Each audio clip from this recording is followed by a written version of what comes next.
Ate, may nag-request kasi na interviewin daw kita ulit.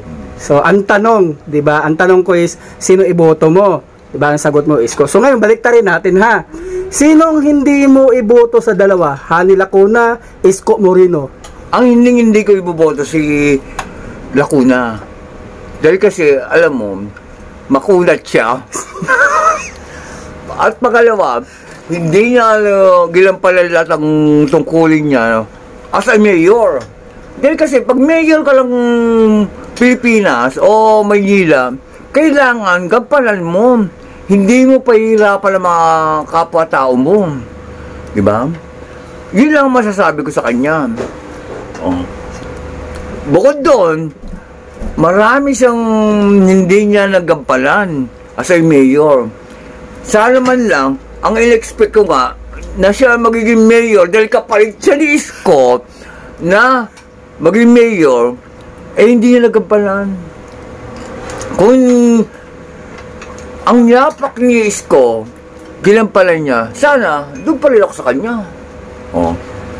Eh hindi. Ang ginawa niya, lalo na sa mga senior. Katulad ko, senior na ako.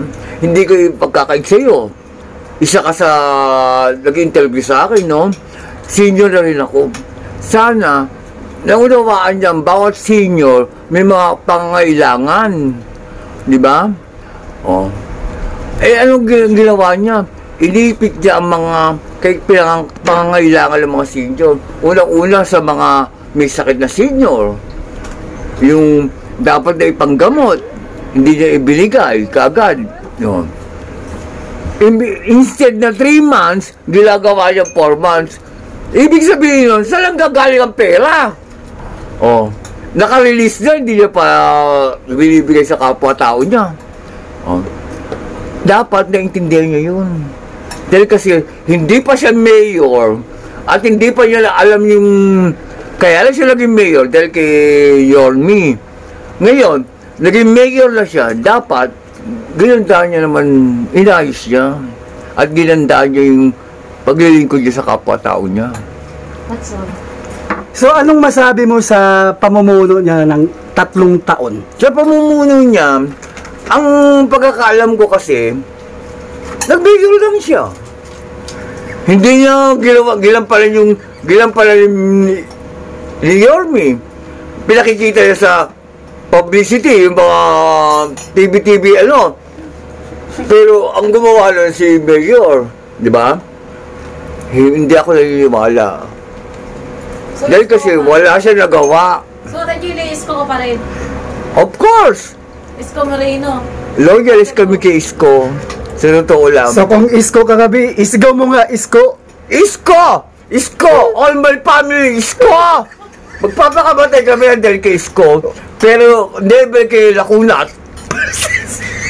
Dahil si Lacuna, wala nagawa niya. Ano nagawa niya? Samantalang pinakikita niya sa mga TV advertisement na yung pinagawa ni Isko na hospital, like GAT. Hospital sa GAT. Oh, pinakikita niya pero hindi niya pinagpatuloy. Sa totoo lang.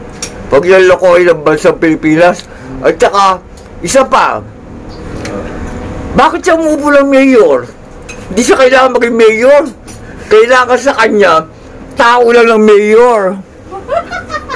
Tao lang silang mayor, secretary or whatsoever. Basta ako, yun lang gusto kong sabihin sa kanya. He's a bad girl.